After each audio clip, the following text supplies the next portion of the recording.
Hello friends, मैं अभय कुमार स्वागत करता हूं आपका अपने यूट्यूब चैनल टेक्नो मैथ्स 24/7 में। दोस्तों, आज हम बात करेंगे वर्ड विचार की। इससे पहले वाली वीडियो में हमने व्याकरण के बारे में डिटेल में डिस्कशन किया था और वहां पे हमने हिंदी भाषा और हिंदी व्याकरण क्या है इसके बारे में सीखा था। आज का जो अपना टॉपिक है वो है वर्ड विचार यानी कि फोनोलॉजी। ठीक है, आज का जो टॉपिक है वो क्या है गाइस? वर्ड विचार यानी कि फोनोलॉजी। वर्ड विचार को हम लोग इंग्लिश में फोनोलॉजी बोलते हैं। देखिए, वर्ड विचार होता क्या है, यहाँ पे हम लोग वर्णों या अक्षरों का अध्ययन करते हैं। तो जो वर्णों या अक्षरों का अध्ययन होता है उसे हम लोग कहते हैं वर्ड विचार। ठीक है, अब देखिए, वर्णों का या अक्षरों का जो अध्ययन होता है वो किस बेसिस पे होता है, पहले हम इसकी बात करते हैं कि वर्ड या अक्षर होते क्या हैं। तो ये जो वर्ड या अक्षर हैं ये क्या होते हैं गाइस? देखिए, जब भी हम कुछ बोलते हैं तो वो हमारे स्वर यंत्र से ध्वनि के रूप में बाहर आता है, यानी in the form of sound. ठीक है, तो ध्वनि के रूप में जो बाहर आता है उसके लिए हर एक ध्वनि के लिए हमारे पास कुछ स्पेशल कोड्स होते हैं या कुछ स्पेशल संकेत होते हैं। ठीक है, जैसे अगर हम अ बोलना चाहें तो अ के लिए संकेत इस तरह से लिखा हुआ है। ठीक है, जैसे हम लोग बी बोलना चाहें तो बी के लिए हम लोग इस तरीके से बी लिखेंगे। ठीक है, या फिर जैसे मान लीजिए हमारी जो ध्वनि मुंह से निकल रही है, जैसे मान लीजिए ऊ निकल रहा है तो ऊ के लिए हम इस तरह से कोड बनाएंगे। ठीक है, तो इस तरीके की बातें जो हैं इनको हम क्या बोलते हैं? वर्ड या अक्षर। ये क्या है आपके? वर्ड या फिर अक्षर। ठीक है, देखिए यहाँ पे वर्ड और अक्षर में भी थोड़ा सा डिफरेंस होता है। वर्ड क्या होते हैं और अक्षर क्या होते हैं इसको हम पहले सीख लेते हैं। मान लेते हैं हमारे पास एक शब्द है, जानिए राम। ठीक है, हमारे पास मान लेते हैं कि एक शब्द है राम। यहाँ हम जानते हैं कि अक्षर कितने हैं इसमें, तो इसमें 2 अक्षर है गाइस। देखिए, एक हो गया रा और एक हो गया म। ठीक है, लेकिन ये क्या है? ये केवल अक्षर है। ठीक है, एक अक्षर हो गया रा और एक अक्षर हो गया म। इसमें अगर हम बात करेंगे कि राम में वर्ड कितने हैं, अक्षर तो केवल 2 मिले, लेकिन अगर हम वर्ड की बात करें तो हमें क्या करना होगा? इस र को और इस रा को और इस म को भी तोड़ना होगा। रा को हम ब्रेक करेंगे तो आधा र लिखेंगे और इसमें क्या करेंगे? आ की मात्रा लगाएंगे।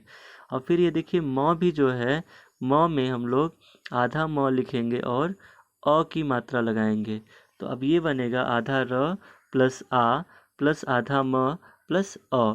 ठीक है, तो ये जो हम यहाँ पे जोड़ रहे हैं इन स्वरों को, ठीक है, ताकि हम क्या बना सकें? अक्षर बना सकें। ठीक है, तो देखिए क्या होता है, वर्णों में मात्राएं लगा करके हम लोग अक्षरों को बनाते हैं।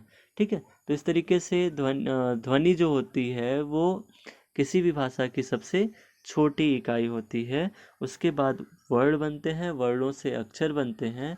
ठीक है, इसके बाद अक्षरों से आपके शब्द बनते हैं और शब्दों से पद बनेंगे, पद से फिर पदबंध बनेंगे और उसके बाद उपवाक्य और उपवाक्यों से वाक्य बनते हैं।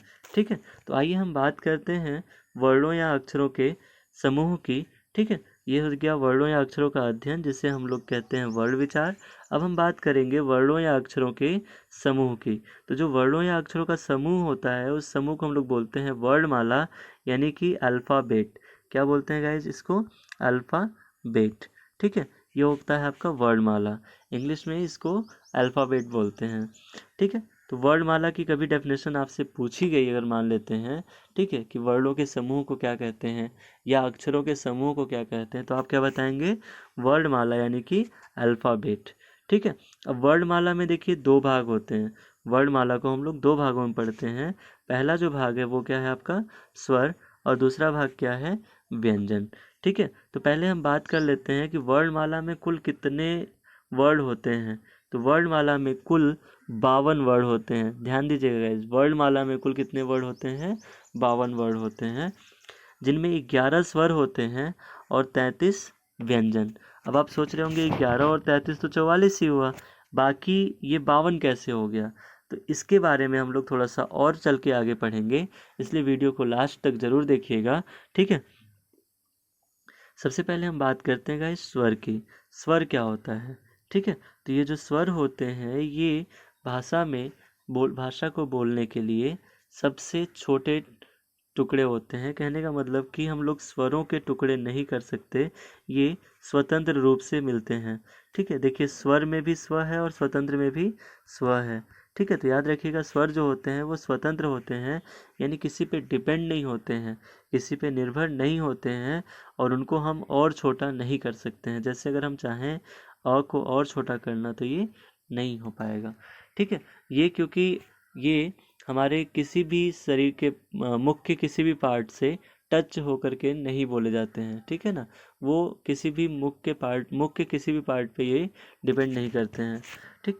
आगे हम बात करते हैं, देखिए व्यंजन की। तो व्यंजन जो होते हैं, व्यंजन ये स्वतंत्र नहीं होते हैं। व्यंजन जो होते हैं स्वरों पर डिपेंड होते हैं, यानी स्वरों पे निर्भर होते हैं, ठीक है। तो जो व्यंजन होंगे अपने वो किस पे निर्भर होंगे गाइज? स्वरों पर निर्भर होंगे, ठीक है। तो देखिए यहाँ पे हम क्या करने वाले हैं, बताएंगे आपको कि कैसे ये स्वरों पे निर्भर होते हैं। आइए देखते हैं। जैसे हमने लिख दिया मान लीजिए क, तो ये क्या है, क में आधा क है आपका, और ये क्या है आपका, ये अ से जुड़ा हुआ है, ठीक है। तो ये जो क था ये आपका वर्ड है, ठीक है। इसमें हमने अ जोड़ दिया तो ये क्या मिल गया आपका, व्यंजन हो गया पूरा, ठीक है। तो ये क बनेगा, क्या बनेगा, क, ठीक है। इस तरीके से ही जैसे हम ख की बात करें अगर, तो ख भी क्या होता है, ऐसे देखेंगे तो ये हाफ ख होता है। इसमें जब हम लोग अ जोड़ते हैं तो ये क्या बन जाता है आपका, ख बन जाता है, ठीक है ना। तो इस तरीके से व्यंजन होते हैं जो कि स्वरों पे डिपेंड होते हैं। जैसे अ पे अक्सर करके जितने भी व्यंजन हैं वो किस पे डिपेंड है, अ पे डिपेंड है, और अ के साथ ही बोले जाते हैं, ठीक है। अब आइए बात करते हैं स्वरों की। देखिए स्वर जो होते हैं वो कितने टाइप्स के होते हैं, सबसे पहले ये बात करेंगे हम लोग, स्वर की बात करेंगे, उसके बाद फिर व्यंजन की भी बात हम लोग करेंगे, ठीक है। तो देखिए यहाँ क्या है, स्वर जो होते हैं आपके वो 3 प्रकार के होते हैं। पहला कौन सा स्वर है गाइस, ह्रस्व स्वर है। दूसरा है आपका दीर्घ स्वर, और तीसरा है आपका प्लुत स्वर, ठीक है।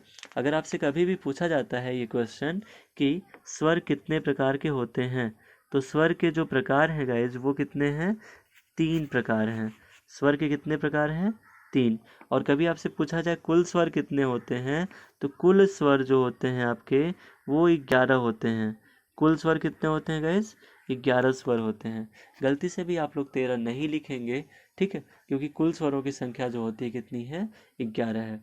बाकी इनमें जो 2 एक्स्ट्रा आते हैं अंग और अह, उन्हें हम लोग अयोगवाह के नाम से उनकी एक अलग कैटेगरी बना कर रखते हैं, जिसमें अंग को अनुस्वार बोला जाता है और अह को विसर्ग बोला जाता है।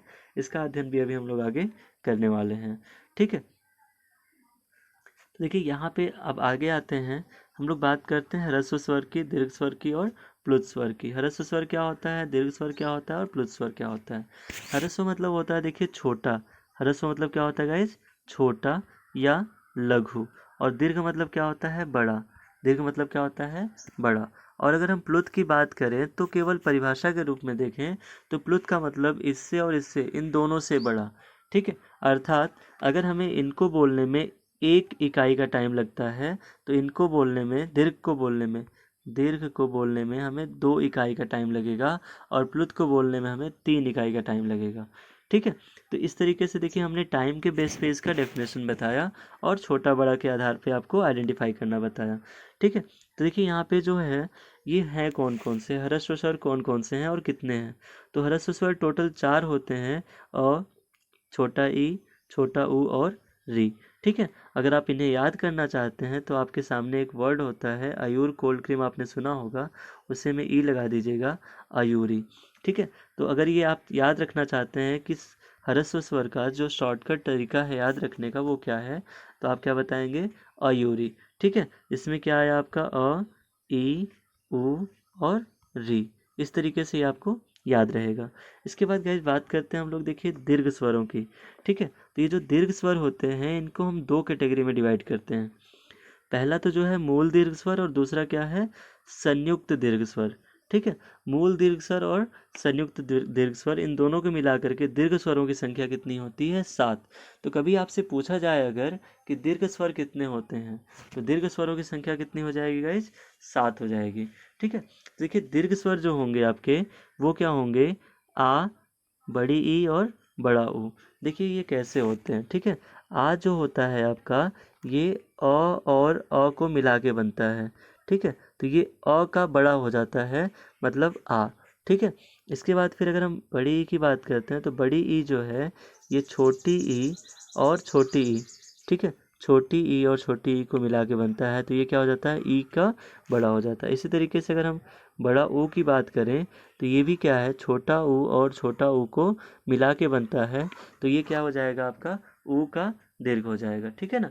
तो देखिए अ का दीर्घ क्या होता है, आ होता है, और ई का दीर्घ क्या होता है, बड़ी ई, और इसके बाद फिर अगर ऊ के दीर्घ की बात करें तो क्या हो जाएगा, बड़ा ऊ, ठीक है। अभी हम लोग बात करते हैं इसमें संयुक्त टाइप की।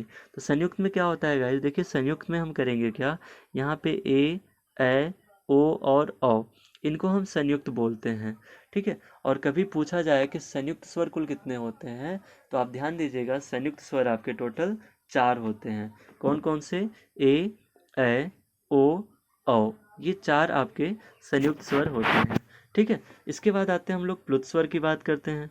तो प्लुत स्वर में देखिए, जैसे प्लुत स्वर क्या होता है, हम लोग प्लुत स्वर को अक्सर संस्कृत में यूज करते हैं। सपोज कि हमें लिखना है ओम, ठीक है, तो ये ओ लिखते हैं, फिर इस तरीके से लिखते हैं, और ये म लिखते हैं, और यहाँ हलंत देते हैं। देखिए ओ पे आपका सिरोरेखा रहेगा, म पे भी सिरोरेखा रहेगा, लेकिन ये जो अ का प्रोनाउंसिएशन होता है यहाँ पे हम लोग इसमें सिरोरेखा नहीं यूज करेंगे। इसको जब पढ़ते हैं हम लोग गाइस, देखिए ध्यान दीजिएगा, इसको पढ़ते समय हम ओ और म को तो नॉर्मली हम लोग ह्रस्व और दीर्घ में से ही बोल लेते हैं, लेकिन इनको जब बोलते हैं तो इसके लिए हमें थोड़ा सा लंबा टाइम लगाना होता है, जैसे ओम, ठीक है, तो यहाँ पे थोड़ा एक्स्ट्रा टाइम लग जाता है, और वो जो एक्स्ट्रा टाइम होता है वो ह्रस्व का 3 गुना होता है, ठीक है। जैसे हमने लिखा अगर राम, ठीक है, तो राम देखिए गाइस ऐसे लिखा जाता है, ठीक है, राम इस तरीके से लिखा जाता है संस्कृत में, राम ना, थोड़ा सा मतलब खींच के बोला जाता है इनको, और इनको थोड़ा सा बढ़ा करके बोला जाता है। तो ये जो है इस तरीके का सिंबल और ये इस तरीके का सिंबल, ये क्या कहलाता है गाइस, इसको हम लोग बोलते हैं प्लुत स्वर। ये क्या होते हैं, प्लुत स्वर। ये अक्सर करके संस्कृत में ही होते हैं। तो कभी भी आपसे अगर हिंदी में पूछा जाएगा कि स्वरों की कुल कितने प्रकार होते हैं, तो आप क्या बताएंगे, 3 प्रकार होते हैं, ठीक है। बट मेन रूप से आपके यही 2 हैं, ह्रस्व और दीर्घ। आइए स्वर के बारे में कुछ और भी बातें करनी है। देखिए ये जो अ, ई, उ और री है, ठीक है, इनको हम लोग मूल स्वर भी बोलते हैं। मूल स्वर इसलिए बोलते हैं क्योंकि इनके टुकड़े नहीं किए जा सकते, ठीक है। ये बहुत ही छोटे, या कह लीजिए कि सबसे बेसिक इकाई जो है स्वरों की आपकी यही है, अ, ई, उ और री, ठीक है। इनका जो उच्चारण स्थान होता है, यानी कि मुख के किस भाग से हम लोग बोलते हैं, ठीक है, तो देखिए अ को बोलने के लिए हम लोग कंठ का प्रयोग करते हैं। किसका प्रयोग करते हैं गाइज, कंठ का प्रयोग करते हैं, ठीक है। इसके बाद फिर अगर हम ई की बात करें तो ई को बोलने के लिए हम तालु का प्रयोग करते हैं, ठीक है। ई को बोलने के लिए हम किसका प्रयोग करते हैं गाइस, तालु का, ठीक है। और इसके बाद फिर अगर हम बात करते हैं ऊ का, तो ऊ के लिए देखिए ऊ बोलते समय हम अपने दोनों ओठ का यूज करते हैं, तो ये हम यहाँ पे ओष्ठ का यूज करते हैं अपने, ठीक है। और री जब बोलना होता है हमें, तो री के लिए हम लोग मूर्धा का प्रयोग करते हैं, ठीक है। इसके बेसिस पे इनके जो नाम होते हैं, ये अ को हम लोग कंठ भी बोलते हैं। क्या बोलते हैं गाइस, कंठ स्वर है ये, ठीक है। इसके बाद ई को हम लोग तालव्य भी बोलते हैं, और इसके बाद फिर आपका जो ऊ है, इसको ओष्ठ भी बोला जाता है। और ये जो आपका री है, री को हम लोग मूर्धन्य भी बोलते हैं, ठीक है। तो इस बेसिस पे देखिए आपने यहाँ पे अ, ई, उ और री को क्या का उच्चारण स्थान क्या है, और उस उच्चारण स्थान के आधार पे इनको हम लोग क्या बोलते हैं, ये आपने देखा। इसी तरीके से जब हम आ और बड़ी ई और बड़े ऊ की बात करेंगे, तो सेम वही लॉजिक होगा। देखिए अ और आ को हम लोग कंठ से ही बोलते हैं, इसलिए इसको हम लोग कंठ लिखते हैं, ठीक है।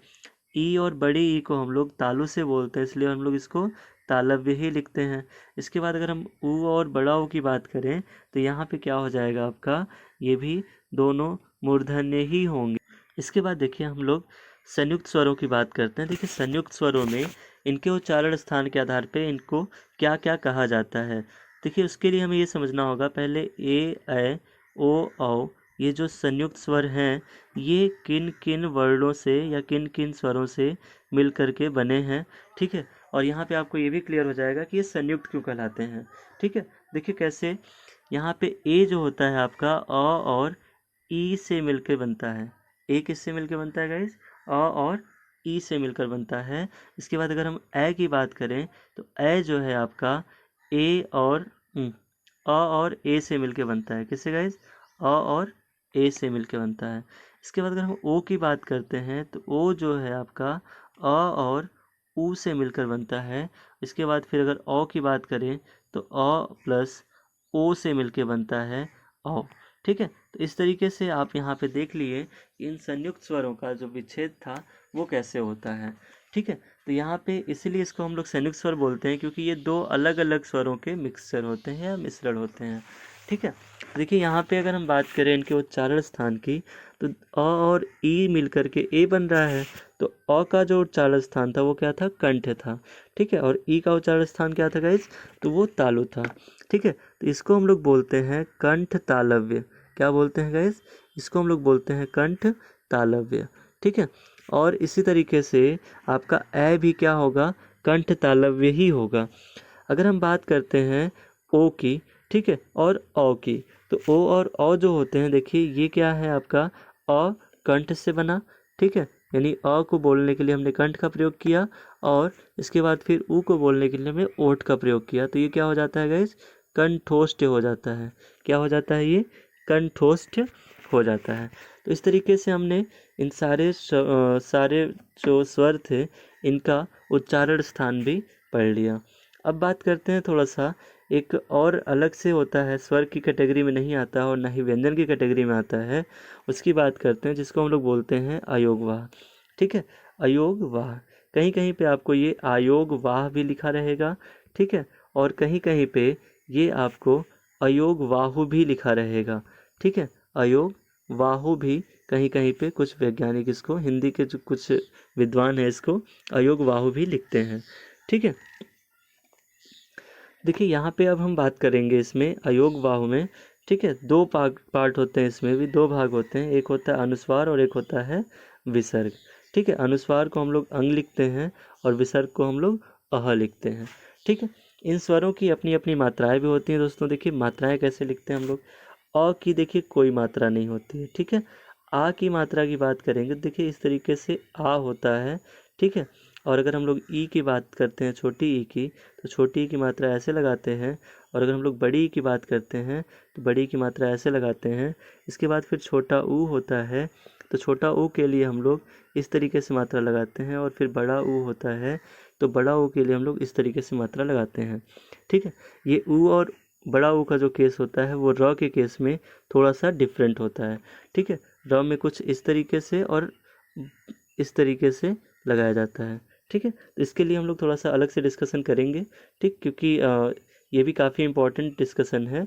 लेकिन जब हम लोग वर्णों और अक्षरों से संबंधित शब्दों में जो अशुद्धियाँ होती हैं उनके वीडियो में इसको हम लोग देखेंगे। ठीक है, इसके बाद देखिए जो वर्ड होता है आपका, यानी जो स्वर होता है वो री होता है।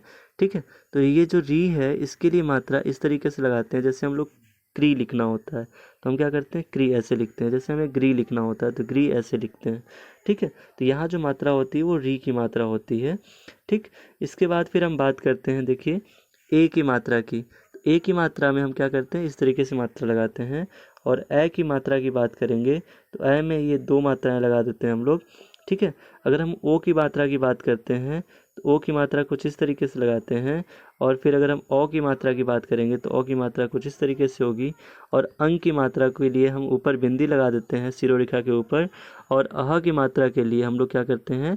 जो भी वर्ड या अक्षर लिखना होगा उसके बाद फिर हम लोग दो बिंदुएं दो बिंदु एक दूसरे के ऊपर ऊर्ध्वाधर बिंदु दे करके अह लिखते हैं। ठीक है, यहाँ पे दो बातें आपको बता दें कि अंग और अह का जो उच्चारण स्थान है वो क्या है। ठीक है, तो ये जो अंग का उच्चारण स्थान है ये आपका नासिक के होता है। ठीक है, ये आपके नासिक यानी कि नाक से बोला जाता है। ठीक है, समटाइम्स इसको हम लोग अनुनासिक भी कहते हैं। और अह का जो उच्चारण होता है दोस्तों वो किससे होता है? कंठ से होता है। ठीक है, तो ये भी आपका क्या है? कंठ स्वर है। सॉरी, कंठ विसर्ग भी कहाँ से विसर्ग का जो उच्चारण स्थान है वो क्या है? कंठ है। ठीक है, इसके बाद देखिए जो हमें पढ़ना है वो क्या है आपका? व्यंजन। ठीक है, तो व्यंजन के जितने भी प्रकार होते हैं, व्यंजन के जितने भी टाइप्स होते हैं, उन व्यंजन के टाइप्स को और भी अच्छे से एक्सप्लेन करके हम लोग अपनी अगली वीडियो में पढ़ेंगे। ठीक है, तब तक के लिए धन्यवाद। और अगर आपने इस वीडियो को अभी तक चैनल को सब्सक्राइब नहीं किया है तो इसे सब्सक्राइब ज़रूर कर दें। और ये वीडियो अगर आपको पसंद आई हो तो इसे लाइक करना ना भूलें और शेयर भी ज़रूर कर दें ताकि आपके और दोस्तों को इसका बेनिफिट मिलता रहे। धन्यवाद।